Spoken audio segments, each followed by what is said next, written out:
Welcome. Thanks so much for joining us today. This is a series of webinars that NREEF, the National Resources Extension Education Foundation, is putting on in conjunction with ANREP, our Association of Natural Resource Extension Professionals.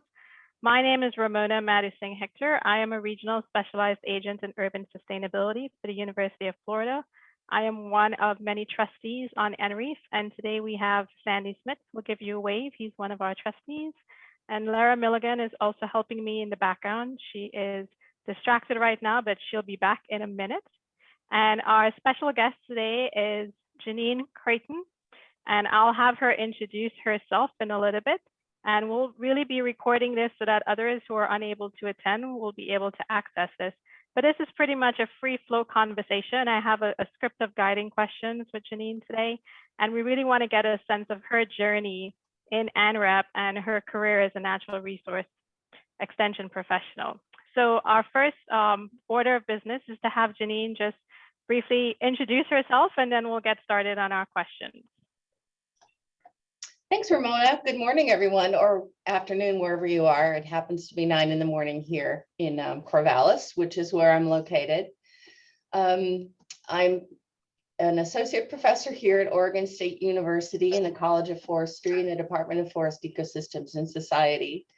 And I've worked in extension since 1995, I think. And I can talk more about how I got started in that in a moment, starting at Washington State University and then kind of jumping around. But in any case, I'm happy to be here, and I hope I can be interesting. You're already interesting. When you start to question how long you've been in extension, it tells you you've had quite a long career. Yeah. For those of you just joining in, if you just put into the chat box how long you've been in extension and maybe how long you've been a member of ANREP.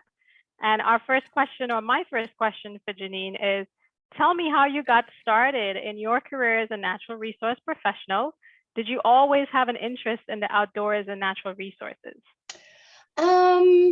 That's a really good question. And when I looked at that, I was like, well, I got started in natural resources probably, and in extension more broadly, was in extension since 1995, okay, as I said earlier. And I think like many of us, we kind of fell into it, unless you had some previous experience with people and colleagues who were involved in extension, you might not have known what it was. And that was the case for me at Washington State University. I was getting my master's in wildlife biology there, and I had an interest, obviously, in natural resources, specifically in wildlife, wildlife management, wildlife biology. And I kind of had this thought that I was going to go out and collar deer and, put tags on geese and all those kinds of things. And I did do a fair amount of that. But I kind of fell into the extension world by David Baumgartner, who was the forestry or silviculture specialist, one of two in Washington State, the other one being Don Hanley, who was located on the eastern or the western side of the Cascades.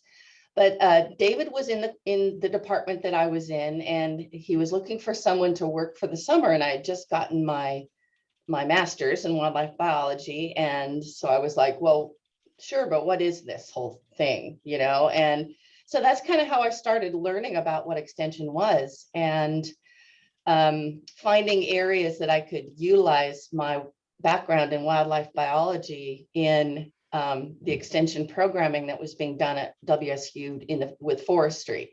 So WSU didn't traditionally have a wildlife extension coordinator or specialist, because the wildlife department was traditionally in a different college than the College of Agriculture. And at some point it had been moved over, but there had never been in existence somebody specifically that was going to be doing wildlife programming, extension programming for landowners. And so that's kind of, I was given the opportunity to really create a position, soft money position. And that's kind of how I got started in it, really.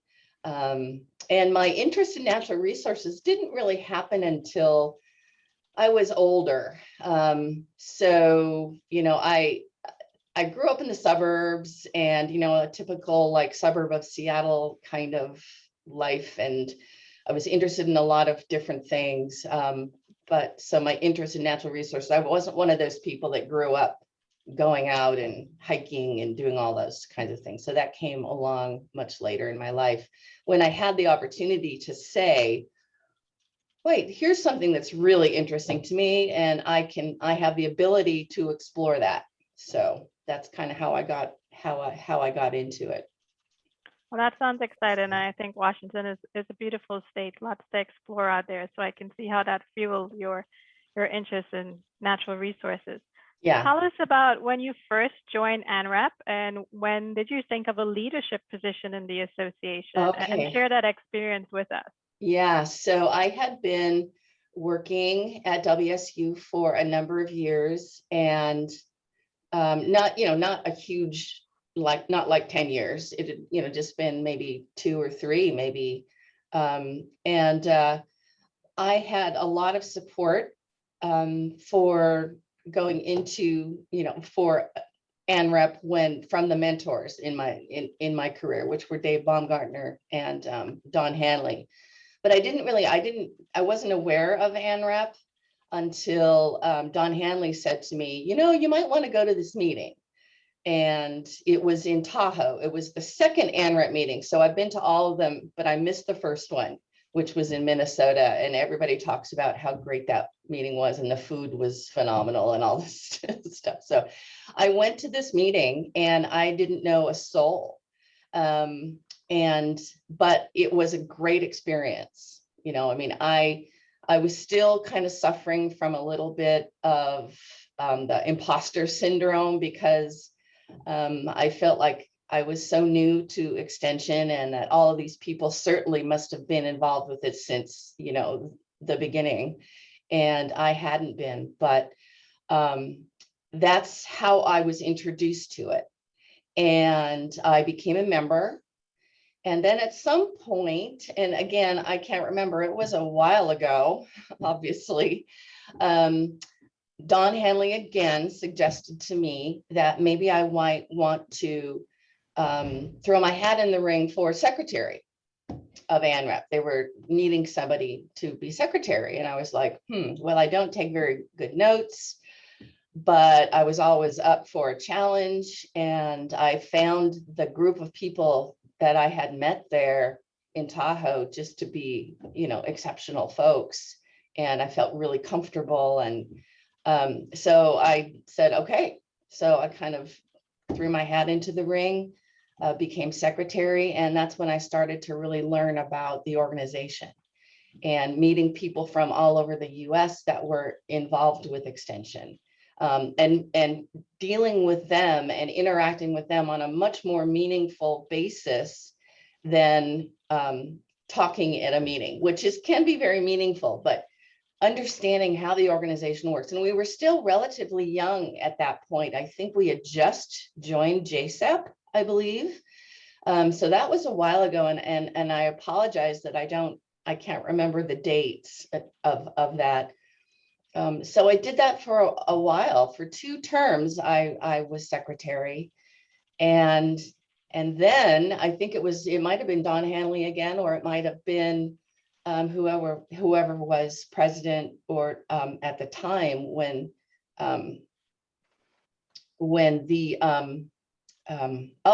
before then, actually, before that time,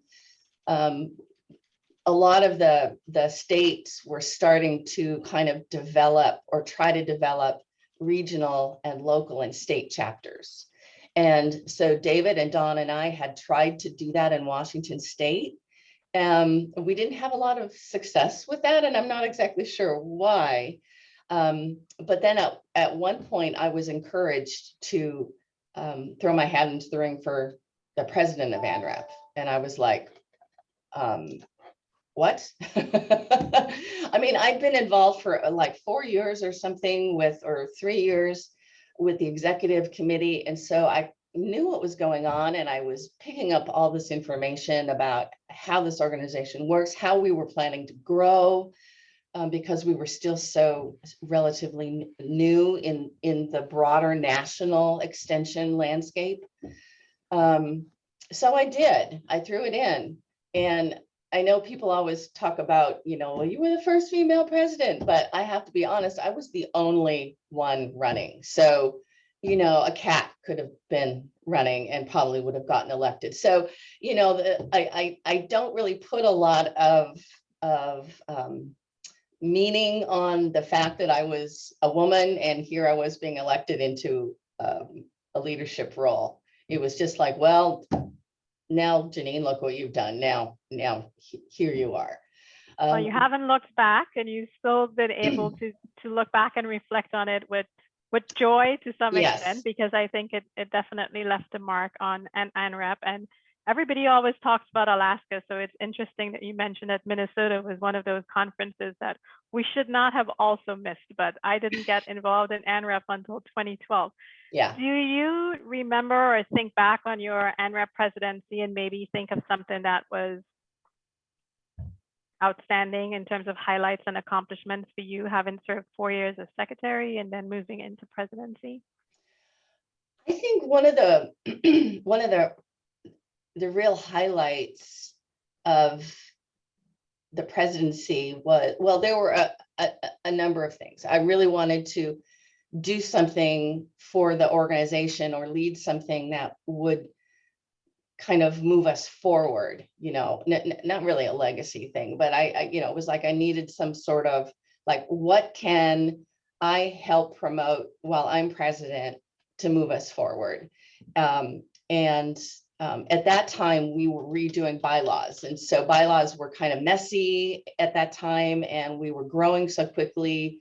We needed to kind of change some of the ways that we looked at things. And so that was one of the things that I kind of pushed in order to do that. And I've got to say that Jonathan Kays, who I see Laurel is on, her father really stepped up, and I asked him to kind of take the lead on rewriting those bylaws, and he did a beautiful job. And I know they've changed since then, but that was one thing.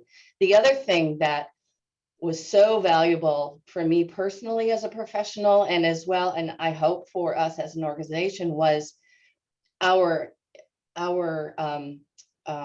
partnership or interactions and membership with JSEP, the Joint Council of Extension Professionals.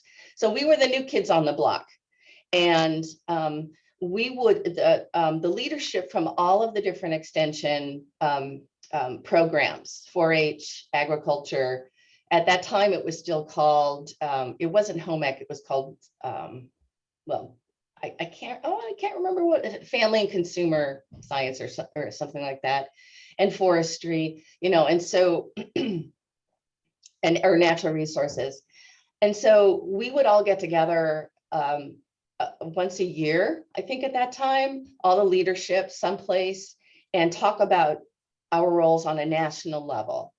And having the interaction with leadership from the program areas from all over the US was just so valuable. I mean, some of these organizations have been around for a long time, right? And so kind of learning from them about how they were structured, and they were all structured differently. They all had their own culture, which was really interesting and very enlightening. And then our ability to be able to interact with the leadership in DC, that was probably one of the most valuable things. How do we fit in? How does ANREP fit in on a larger national scale? And we're talking about funding cycles, funding opportunities, support nationally by the National Program Office, all of those things. It was a world that was like, wow, this is really interesting, and boy, there's a lot of opportunities, which I would not have been privy to necessarily just as a busy extension agent specialist working at the county level or the state level back at home, you know. I Right. mean, so ANREP membership kind of reaps those rewards of those And I'm glad you opportunities. mentioned that because, we did talk, you and I, when we had our pre-meeting, that really you get out of your association and your membership what you put into it. And here you are, talking about your role as secretary and then president, and then even within the larger national landscape of these organizations and associations. Yeah. So I want to circle around to, somewhat of an elephant in the room in terms of here you are as a female in a predominantly male dominated profession, right? How easy was it for you to access mentors and feel respected as a natural resource professional? I know you mentioned Dave and Don. Were there others that you look back on and maybe think and share that experience with us? Yeah. Well, really, at the point that I was when I was doing these things, being secretary and then becoming president, and but before then, even the ability to go to meetings and to be allowed to go to meetings, it was really important, and that I had the support of my supervisor, who was David. He was really, I mean, he allowed me to do those things. And I know that there were situations when I was working there where I would talk to newer agents, or, and talk to them about the opportunities, but they didn't necessarily have the support of their supervisor to be able to really participate at a different level. And I totally understand that. I mean, I totally understand those kinds of things. I mean, a lot of us and me at the time, we're working either within a state or within a county or a cluster of counties, and you have a primary responsibility for education and programming for those counties. And if you go off somewhere and come back, are you going to be able to, is what you're going to be able to learn, or what you're learning, can you apply that at that local level? So, I mean, that's kind of that thing that you need to really, really understand. I had the support of them. The question about being the first woman president, as I said before, and working in a predominantly male predominant field, forestry. So I was the wildlife person in the forestry team. I never felt really any issue with myself in terms of my gender and how I might have been treated differently in that regard. What I did feel was, I guess I did feel a little funny with some of our partners in terms of bringing a wildlife perspective into a field that had not had that perspective before. So yeah, so that was kind of more, I kind of felt like an outsider in that regard. Always kind of having to say, well, wait a minute, can we talk about the wildlife implications of this or whatever, but never really felt too, I think the reason why is because there were women that were before me, okay, not necessarily in ANREP, but women prior to my kind of moving into extension, who had already kind of dealt with a lot of those things, women who were foresters or rangeland folks, who I think they would probably have gone through a lot more of I don't want to say discrimination, but I think they had a lot more challenges than I did. They really kind of paved the way, I think. So by the time I came into these roles, it really was not an issue. And extension in itself, on the broad scale, and I know that ANREP at the beginning was really trying hard not to be this forestry thing. And I think you're going to talk to somebody about the history at some point, or maybe you already have, about how it was kind of started by a group of foresters, men and women. But it was really important that it not be that it's broader than that, because natural resources is much broader. So I think by the time I came in a leadership role, there were women working in natural resources for much longer than I was. So I thank them for really making it quite easy, I guess, for me to kind of move into that role. I was more concerned about the fact that I had only been in an extension for a few years, and not like 20 years or 15 or 10, even 10 years by the time I took a leadership role. And that learning curve was pretty big for me. So, yeah, I know people always talk about the first woman president, and it was great. And I know we've had a string of women in that leadership role, and that's wonderful to see that.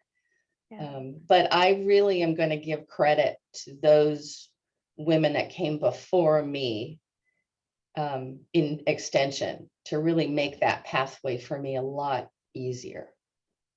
Well, that's great, standing on the shoulders of other giants before you. So just Yes. to explore just a little bit more, when you see yourself in terms of your career and your ANREP experience, and you talk so much about the support you had of supervisors, do you see yourself in your career paying that forward in other ways? Like, you've stood on the shoulders of others, and maybe even in your teaching career now, how you promote that in terms of engagement for others moving forward? Yeah. I try to emulate that.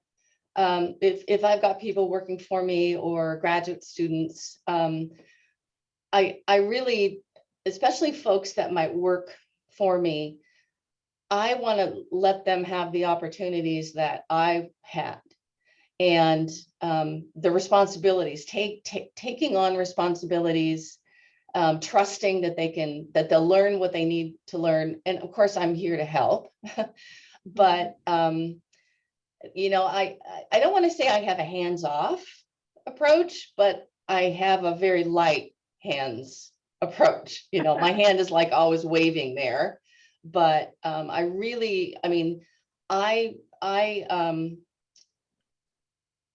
benefited so much from knowing that if I failed at something, it was going to be okay, and I would learn from that.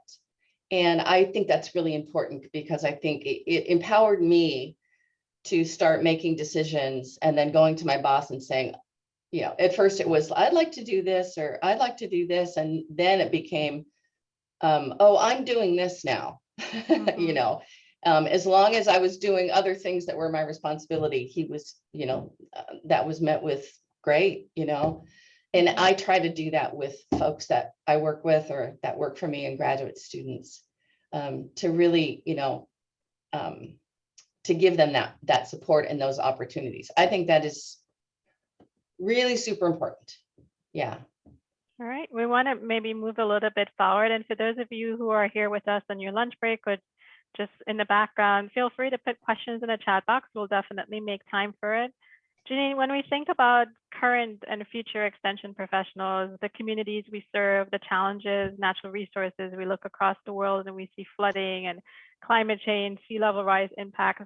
And then we think about the audiences. How can we improve diversity, equity, inclusion within our group of professionals, and also demonstrate inclusiveness when we think about resource stewardship for future generations? What's your perspective on that? Yeah, that's a really, really good question. I know. So there, the universities and that I'm aware of, in extension and larger organizations, they're looking at this, right? They're trying to figure, this has always been a challenge, I think, and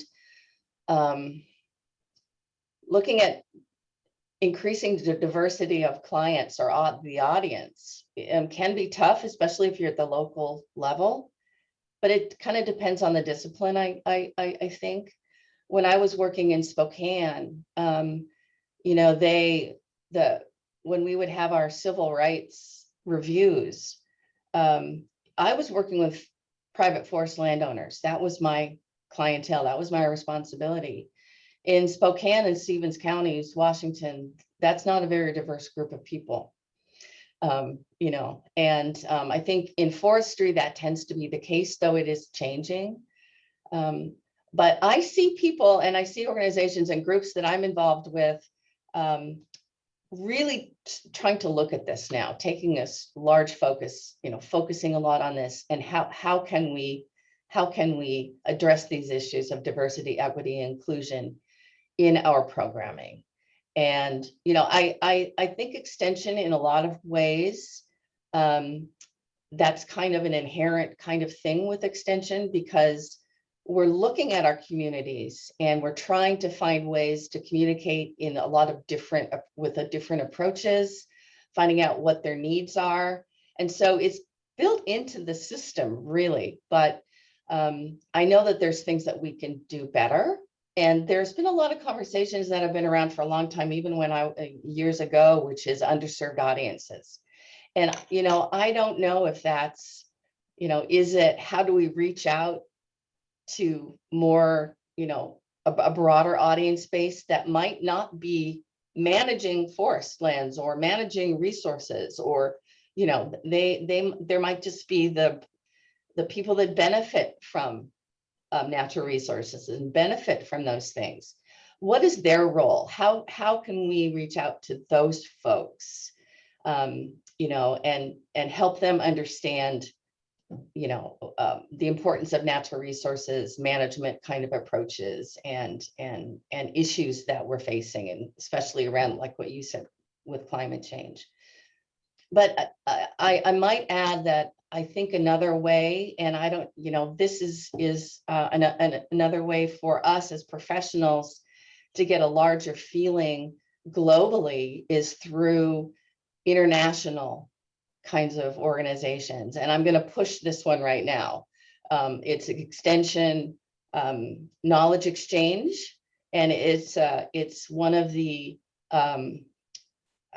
program areas in IUFRO, which is the International Union Forest Research Organizations. But don't let the name fool you, because it deals with a lot more than forests. And I know Laurel's been involved with EEC. We call it EEC, you know, so for short. But the opportunity to meet extension professionals around the globe is just amazing, because you can learn so much from them. One of the things that I realized when I first started getting involved with that group was that a lot of the natural resource issues and challenges we're facing in the US, they're facing all over the world in lots of different countries. And learning how they are approaching their clients can be really helpful in how can we expand the way that we approach and think about our clients back here in the US, and those that may not be our typical traditional audience. And so being involved with that group has been extremely important and helpful with regards to really recognizing that natural resource issues are local and politics are local, but there's a global influence and a global element that can be very helpful for us to deal on the local level, especially when it comes to equity and inclusion and diversity, especially when it comes to inclusion. That's kind of a roundabout answer. I don't have the answers. If I did, I'd probably be really rich, because I'd sell those answers to everybody, but I don't have those answers. But I think the fact that we're all really working towards that we have an awareness and a desire and an interest, and we see the need and the importance of it. I have no doubt that this group of ANREP, sorry, there's a fly in here and it's flying around. I have no doubt that ANREP is definitely going to be able to make a lot of strides this way. Mm-hmm.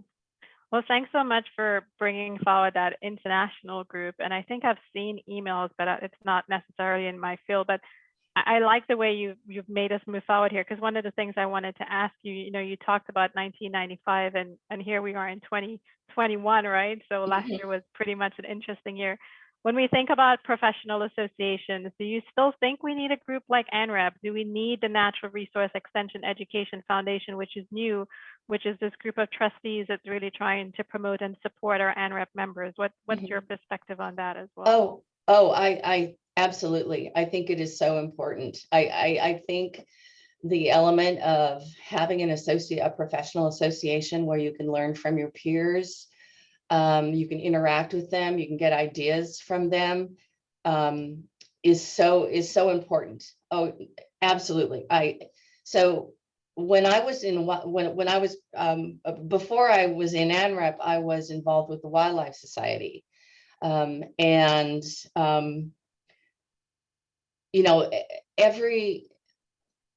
every discipline has its associations, and they're all extremely important. I think that the NREF I think it's a great idea. I think it's a long time coming. I think it would have been, it should have happened earlier, right? Because it helps to, first of all, I think that the membership of ANREP, rather than, paying dues is one thing, but I think understanding and really supporting it on a different kind of level, another level in addition to that, is important. And having a foundation such as NREF that can help do that and provide more support is really important. But I absolutely think that professional associations are definitely important. ANREP in particular, and I'll tell you why, not just because of my past and history with it, but I have a story, and I told you, Ramona, this story. When I was in Spokane working as a regional specialist up there, and that's in Washington, for those of you that don't know that. I had a friend who was in Master Gardeners, and she had gone to a lot of different associations trying to find where she felt like she fit in. And it wasn't until she came to ANREP that she felt I found my peeps, I found my crew. She felt like she fit in here. And I think the advantage of ANREP is that it's natural resources very broadly. And, we can't just talk about natural resources in terms of one thing. It has to be, agriculture, water, rangelands, forests, community development, food safety. I mean, urban forestry, all of that fits into that natural resources umbrella. And I think that we've been realizing that for a long time. And yeah, so I think it's very, very important. I would really urge anybody who supervises extension folks in natural resources to allow them and to encourage them to check into ANREP as a professional association. That doesn't mean you still can't keep your discipline association. You still can't, keep that. It's just now you have another one, right? But of all the associations I've belonged to, Wildlife Society, Society of American Foresters, ANREP is the one that I still am involved with and will be involved with. It's just the best in terms of what I was looking for. Very good. We're glad to hear that. And I know Sandy is on here, and we'll have him unmuted in a little bit, but we might be reaching out to you to be a trustee at some point in time. So think about that invitation that's on your way. And I would agree with you that I joined ANREP, and I think it definitely gives you a broad scope and depth across extension, especially since as a periphery professional in urban sustainability, it touches so many of those systems that you mentioned. Yeah. So we're wrapping up. I have one last question for you, and then we're going to invite everybody else to get unmuted and ask you some questions or reflect on what you shared with us today. So as we Okay. wrap up, do you have any words of inspiration to offer to us, new and seasoned natural resource professionals, as you reflect on your journey and your transition? I know you're moving from West to East Coast. Think about that and maybe share a few words of wisdom, inspiration, learning as you've traversed coasts as well as careers and time within Extension. Yeah, I have one kind of, it's a very short little story that I've told other people, and I remember telling my mother about this. So I went back to school later in life. And when I got my master's, I was, how old was I in 1995? 30, 35? 30, I think if I count back, I'm 61 now. So if I count back, I think I was 35 then. And I had just started working for Dave Baumgartner. One of the first jobs he had me do, which was like, I was like, what is drive for visiting Slovenian foresters around the state of Washington? And oh, thank you, Laura. She says I look 35 now. Yeah, it's the filter I've got on my camera. Anyway, so driving these foresters around and going to a lot of different places and introducing them to Extension. They wanted to know about Extension, and something that they could take back to Slovenia and utilize in their own country. And I knew very little about Extension at that time. And so I had set up a lot of tours and things for them to talk to different people. One of the places I went to was up in Snohomish County. And Don Hanley's coached forest management planning class, which was having their final presentation of all the management plans. And this was a course which has since been picked up and is is done all the time, at least in Washington State, where landowners are coached through writing their own forest management plan. And we came in and I'm standing in the back room and there's a gentleman up there talking about his forest management plan. And he put it together himself and going over everything. And all the people in there had their own plans and they were taking turns talking about them. And I remember thinking, this is one of the most positive and wonderful things I had ever seen, that these people came to this course and they were empowered to do this with the guidance of Extension. And they did this and they had tools and they had skills and they had knowledge and they had confidence in what they were doing. And I was like, this is like the best job in the world. I mean, I thought going out and collaring deer was the best job in the world for a while. No, this was the best job in the world because it's people, right? It's people. People make the decisions about managing natural resources, whether it's on a large national scale, federal scale, or a local scale. And these people were so proud of the work they've done. They were so happy and anxious and looking forward to implementing this hard work they've done. I just thought that was just awesome. And that has stayed with me for the whole thing. When we talk about the E gene, the Extension gene, which is this very kind of intangible thing, I think we recognize it in people when they have it. And I hope people recognize it in themselves. But I think at that time, at that moment, that E gene was turned on in me. And I realized that this is exactly what I want to do. It was just the most positive thing. And that's carried me through my whole career. So there it is. That's my words of inspiration. Inspiring. Yes, Look for your E gene. on record. The E gene, and it's so great that you mentioned people, because so many folks do say how much Extension is about people. Yes, right? It is. Building relationships, connecting with others, and and changing behavior. I'm an introvert. I mean, I may not appear, but I really am. And but I have found, normally introverts recharge kind of on their own. They need to be by themselves. But I found that I really did recharge a lot when I would complete a program and see how those people felt when they were finished. Oh, see there, I'm freezing now. I told you I would. Well, we're still hearing you perfectly Okay. clearly. And we want to take time now. Does anybody have any questions? Do you want to unmute? Do you want to put your question in the chat box? I've enjoyed learning even more about Janine today. And there's Lara right there. Hi.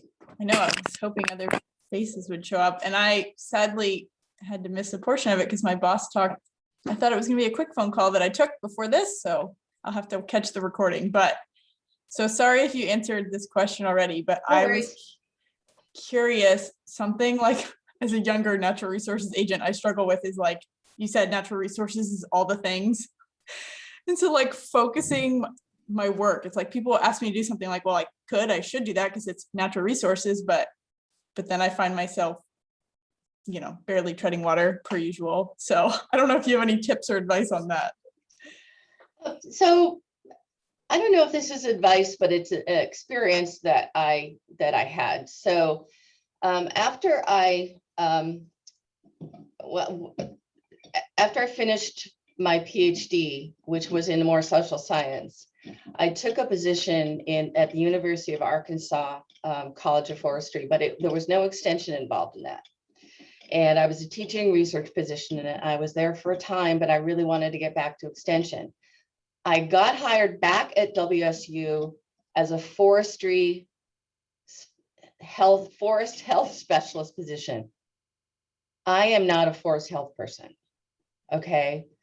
I have a wildlife background and a social science background, and I've worked with lots of foresters and lots of forest owners, and so knew the lingo and but what I did know was where to go to get the help that I needed, and then increase my capacity by having other people come in and do, and let me know and basically partner with them.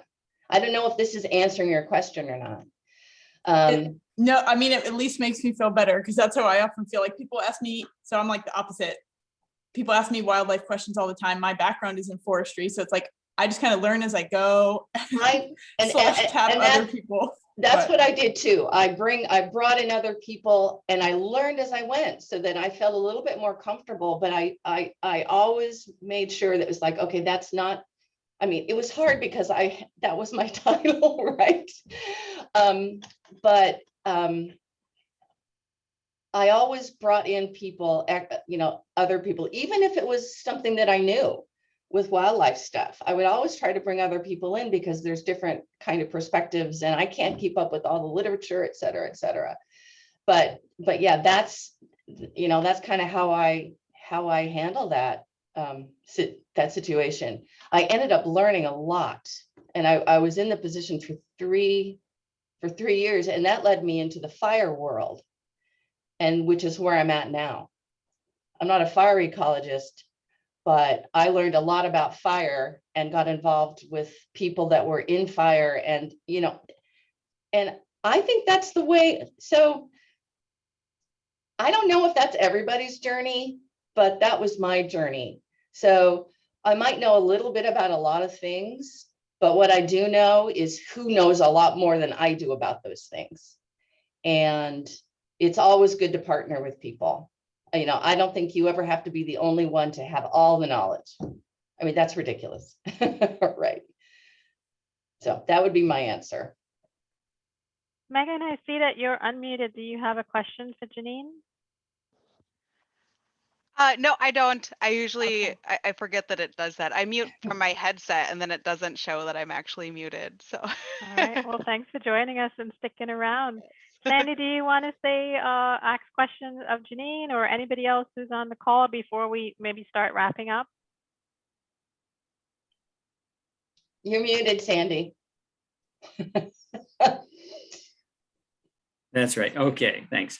I don't have a particular question. It's fun to hear some of that background, Janine, because I do remember you from past meetings, and I had gone to the first ANREP meeting and then been to every one since, and so you were always at them too. There's something to be said to consistency and loyalty to an organization, and when you do kind of devote yourself to it, you really get a lot out of it. And I'm sure you pointed that out, that being president, being secretary, is sometimes those roles are much more rewarding than people realize, you know, that they really advance your career. It certainly did my own. No, I don't really have any other questions. Except that tell us a little bit about what you're going to do in DC, and then I'll tell you a little bit more about NREF, so there, or NREF, however we pronounce it. But I want to tell the people about that. But tell us more about what's next for you. Sure. So first of all, it's not DC.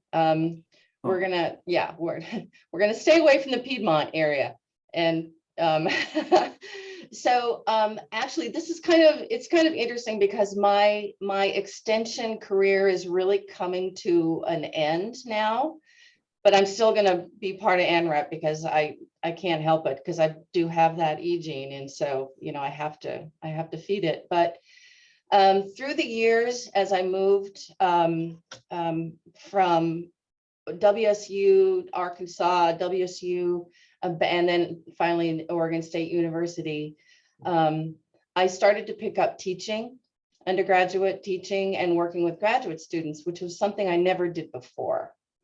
But I came into this position as a specialist and associate professor level, and I started doing more teaching and then some more administrative work. With, I think a lot of that comes with just being there and being around so long. Eventually you get to the point where a lot of the real fun stuff is you don't do it anymore.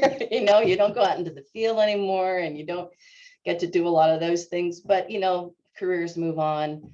So I'm moving to Harrisonburg, Virginia, and there's personal reasons for that. But I'm going to still be working for Oregon State University remotely. If there's one thing COVID kind of did, it showed us that this can happen. But Oregon State University has a very large and successful online distance degree programs, e-campus classes. So these are asynchronous classes taken by students, graduate students and undergraduate students all over the US. And so I will be teaching a number of graduate level courses on these eCampus sites. And these are natural resource, Masters of Natural Resources students. And that's one of our eCampus programs in the university. We're actually the 5th biggest in the university. Other than the College of Business and Engineering have some as well that are a little bit larger. So I'm going to be doing that, and I also am the director of that M&R program. So there are students all over the US, and so my department head and I thought, well, if there's students all over the US, then the director could probably be anywhere in the US. And all so over I the was US very, too, yeah. Yeah, I was very fortunate that she was supportive when I said, hey, I'm moving. And so, you know, and she was like, okay, great. I need, you know, you want to teach? You want to teach more? Because I've been teaching face-to-face classes. And I was like, sure. So yes, I do. I talk to my undergraduate students about extension every time, because I'm surprised and shocked about how many students in a land grant institution don't know what a land grant institution is. No. And there's always at least one student, when I talk about extension, I talk about my own history, my own journey. And I do this at the first class, and then I make them tell me theirs. But there's always at least one student that'll come up and say, I think that's exactly what I want to do. Yeah. And they've never known about it before. Sure. No. You're seeding the E gene, right, Janine? You're seeding the E gene. That's right. That's right. And then I kind of become this very informal kind of mentor for them. They ask me questions and, you know, want to know more. And I connect them up with extension agents in the counties that they're living in. I encourage them to volunteer at events and stuff like that. So yeah. So that's where I'm going. And I'm going to be in Harrisonburg. So I'll be in the Shenandoah Valley. I don't really want to be in DC. Sure. No, I understand. Well, that's fascinating. And this idea of the E gene is something I picked up today that I think is so true. most of us have this real desire to teach, but we don't want to do the formal kind of teaching.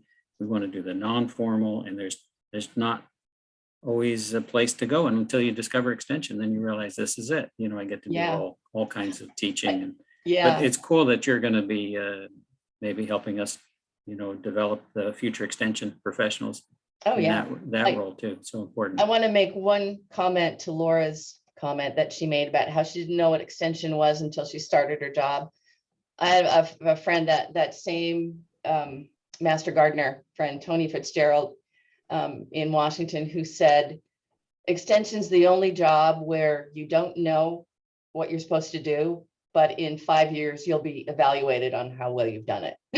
That's excellent. We have to write that down somewhere and Yeah, phrase and that. That it's is true. perfect. But you know, it sounds really awful and scary, but it isn't, because you learn it as you go. And that's the best way to learn something, is to figure out and get advice and make mistakes. And yeah. Right. Thank you, Janine. Well- I want Sandy to just wrap us up, and then we're Sure, almost at the end of our hour, to tell us a little bit about NREEF and our Okay. fundraising campaign, and I'll be around, so we'll still have time. All right, so will I. And thanks again, Janine. This was great. And this was part of a series that we hope to do through the rest of the year, and maybe and on, introducing you to fascinating people, inspiring people in extension work across the country. And Janine, you're always an extension person, whether you're in the classroom or not. I think you know that. But just to tell you a little bit about what NREEF is, or NREF, it's the Natural Resources Extension Education Foundation. We are like a sister organization to ANREP, which everybody's a member of. And ANREP is the more general, broad organization, but the foundation, NREEF Foundation, is all about creating an endowment, essentially, that will support professional development of natural resource professionals. That means you.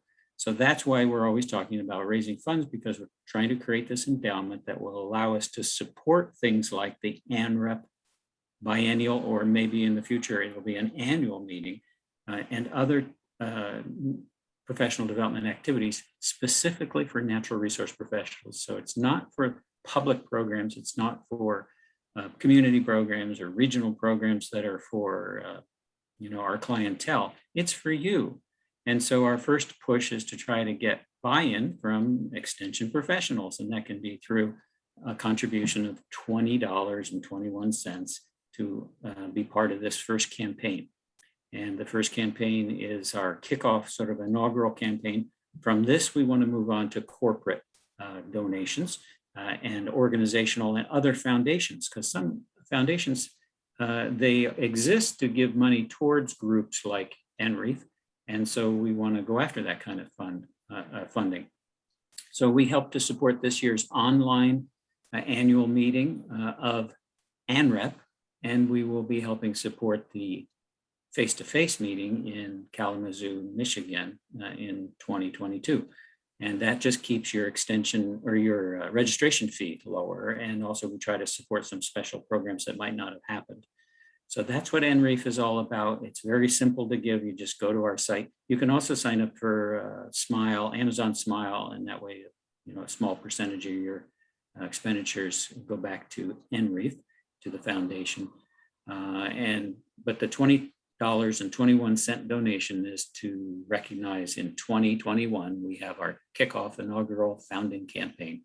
And we are not a big group. We are just the trustees of a foundation. And Ramona is one of those trustees. Lara is one of those trustees. I'm one of the trustees.